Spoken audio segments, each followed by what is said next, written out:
Jasna prihaja v športnem duhu. Ja, jaz prinašam žoge, ti imaš tehtnico. Imam pripravljeno tule. Superca. Športniki uporabljajo različno težke žoge, odvisno od športa, ki ga trenirajo. Začniva z najlažjo žogo, s katero igra Tine Urnaut. Ja, in kot je znano, je to odbojkaš, zato ti podajam tole žogo. Hvala. Njena teža pa je okrog 280 gramov. Je bila to res najlažja žoga? Ja, to je bila najlažja žoga, sedaj pa mislim, da ji sledi nogometna. Upam, da jo vedno ujame Jan Oblak.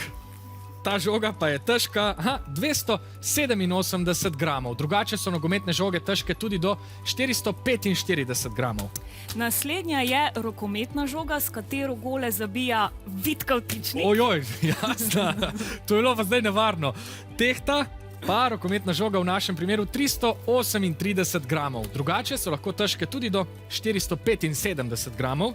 Z najtežjo žogo pa trenira zelo znan in priljubljen slovenski košarkaš Luka Dončić. Ja, košarkarske žoge so težke tudi do 620 gramov.